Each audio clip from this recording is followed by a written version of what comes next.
I'm going to talk about free speech in America. And I'm going to talk about all the different things that Americans do to destroy free speech. Because I didn't steal anything physically.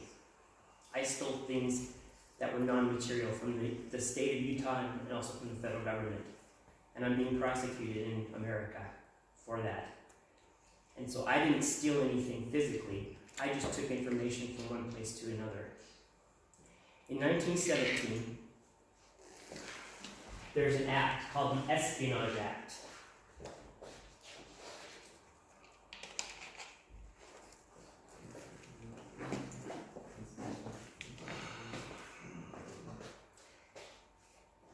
The Espionage Act was that World War I Americans did not want to go to war. They absolutely did not want to go to war. And the president at the time, Wilson, he wanted to go to war. And so what they did is they created this act.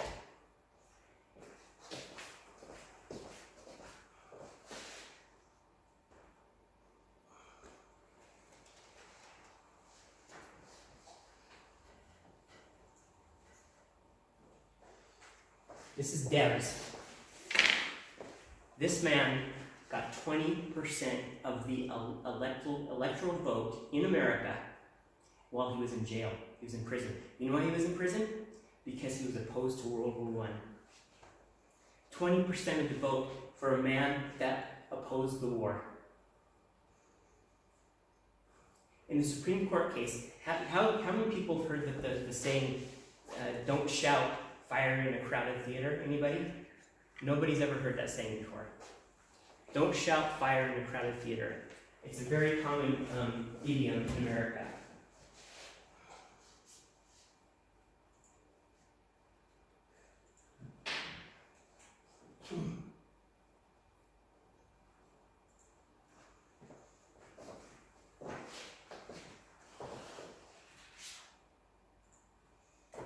Okay.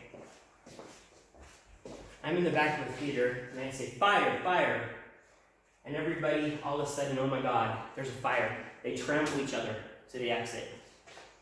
And it was fake. And that's what the Supreme Court says. They said, what Debs is doing is just like this. He's actually killing people just like this. And so what they did is they put him in jail. And they put thousands of people in jail because of the Espionage Act in America.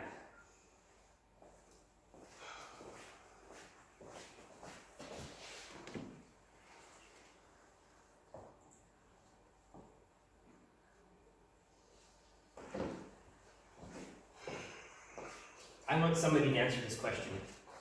How many people died because of Stalin? Ballpark. Anyone? Anyone? How many people died? What does it mean because of? Good question. Estimate. No, what does it mean because of? Genuine Gulag, yes. The Soviet Gulag. How many people did Stalin kill? How many people did Stalin kill?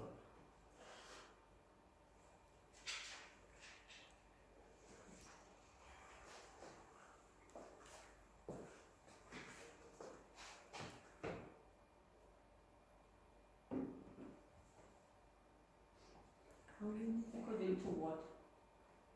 Give me an estimate. Estimated, just some guesses. Yeah, give me an estimate, a number, any number. 10. 10, Any number. 10 million. Okay. Stalin killed 12 million people during the purges in here in this beautiful country. The United States killed 2 with the Espionage Act. It was Julius and Ethel Rosenberg because of the Espionage Act. It was huge and terrible. And they died. They were actual spies.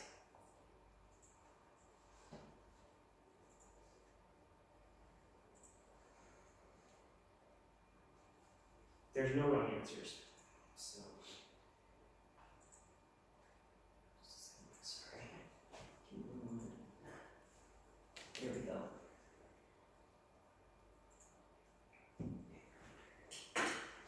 Yep, these were communists and they killed them in 1951. So, yeah, there was a big uproar about it, and it really tore the country apart. Free speech. Okay.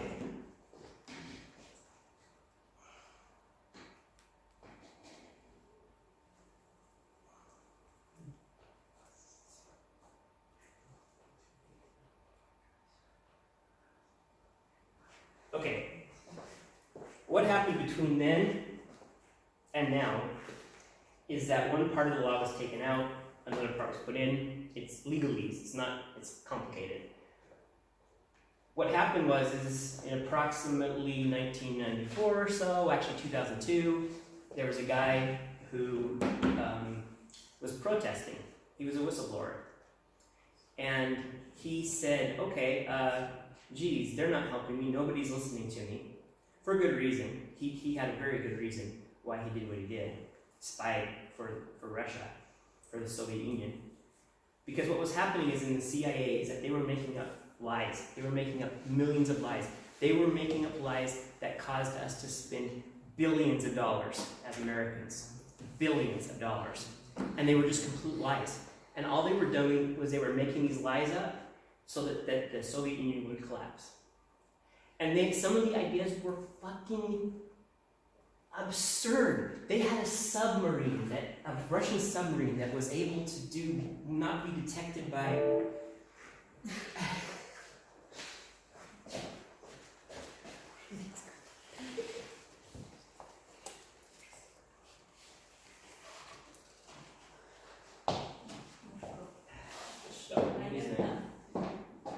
Может, сел?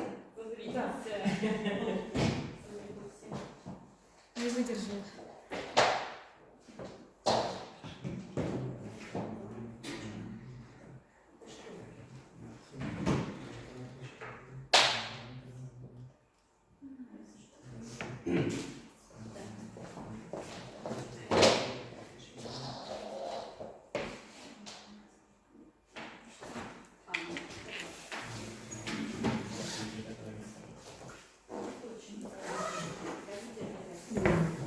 You guys help? Italian? You guys help?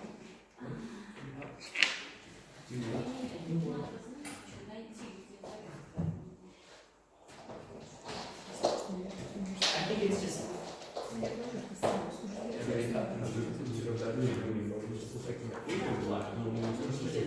No, I think it's timed out.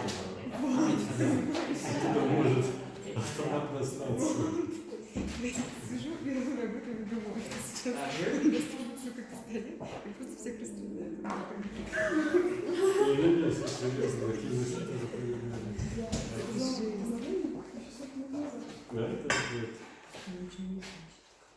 Want to hear a joke?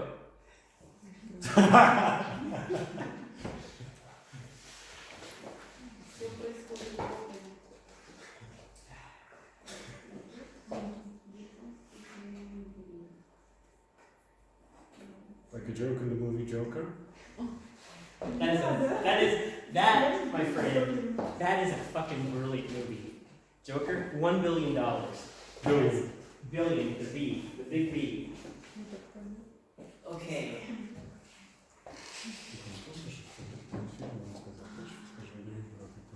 Okay. So anyway, Team B. Team B was the name of the group. It was a CIA group. And they basically tried to bankrupt America. And they tried to bankrupt the Soviet Union at the same time. They had the most ludicrous ideas. Like there was this submarine that we still can't even create today. That was absolutely impossible to create. There's a long list. I actually created the web page. If you go on Wikipedia. In fact, most of these web pages are created if you look on Wikipedia. Boom. So this is the guy. $1.4 million and about 20 diamonds. That's what he sold his soul for. He's in jail right now. So he was a whistleblower. He saw the way that the CIA was spending billions of dollars that could have gone to feed kids, and nobody would listen to him. So he said, fuck you, I'm going to the Soviet Union. He's a hero. Okay.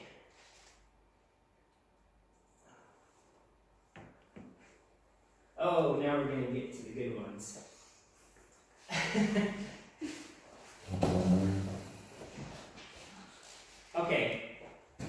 This woman has the most white trash name you could ever have in your life, and she looks white trash. Her name is Reality Winner. Reality Winner. That's her name. She's currently in prison right now. Reality Winner. And you know what she did? This is what she did. She was in the NSA, and she had one piece of paper, and I've seen the paper. She had one piece of paper, that, not the real paper, just a copy of it. And she had a piece of paper like this, and it came off the NSA, and she folded it, put it in her pocket, walked out. She's in prison for 5 years. Because she basically was revealing what Bush was doing, and all the terrible things that Bush was doing during the Iraq War. 500,000 fucking people died in Iraq. 500,000. That's conservative. It's probably closer to a fucking million people. That's really weird.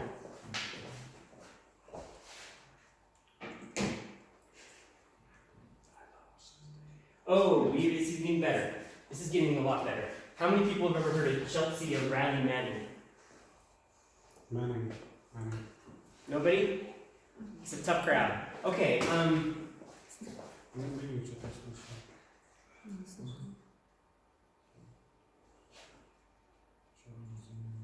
this, my friends. Ah, yes. This, my friends, is Bradley Manning.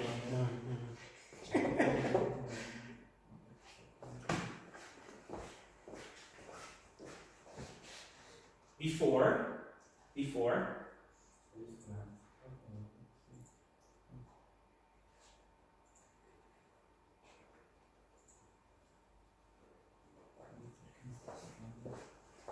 after,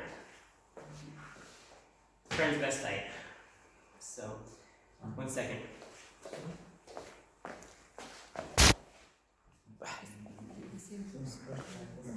Yeah, so, and this is beautiful. I love Russia because I can say this. I fucking hate transvestites. Thank you. Because in America, if you were to say that, you would be ostracized. In many ways, there is more freedom of speech in this country than there is in America because of political correctness.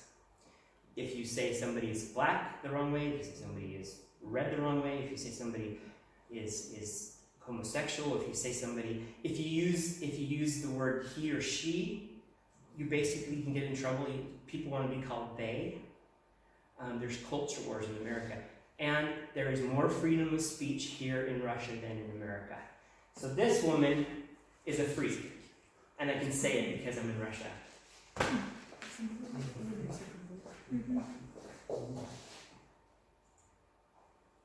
Okay, so what did she do? What did she do? Assange. How many people know Assange? Everybody. Everybody knows Assange. WikiLeaks. This is a 2-minute video. Voice of America. Try to catch what's happening. Try to catch what's happening in this video. It's a 2-minute video.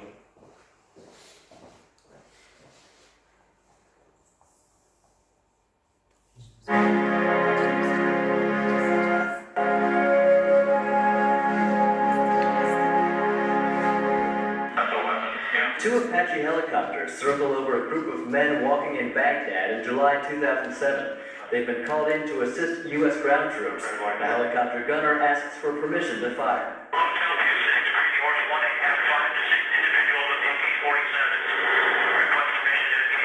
The U.S. soldiers say the men are carrying weapons.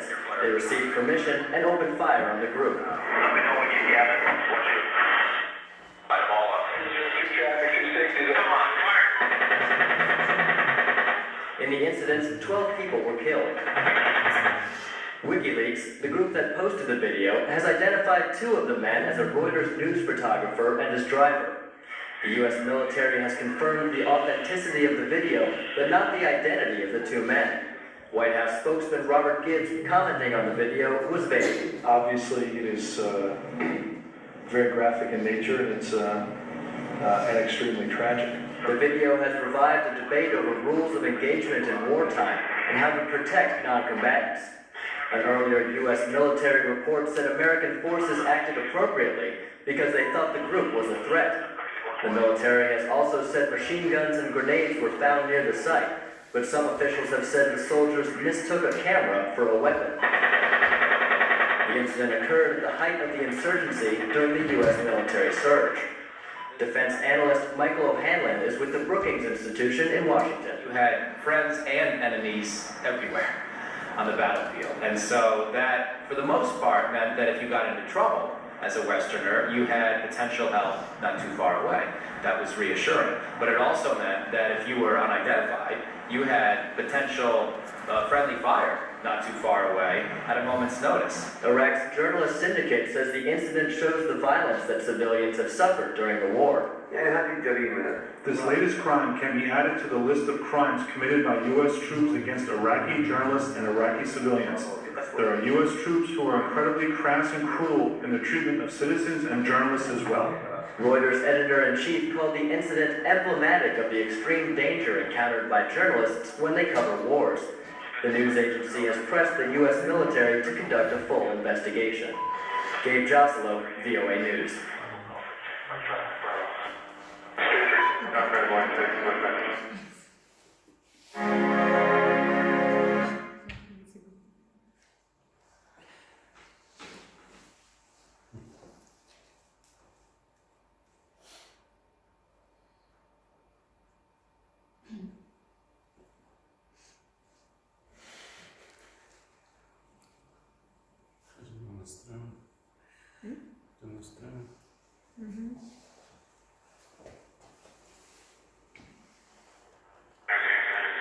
Last flight station, Hotel 26.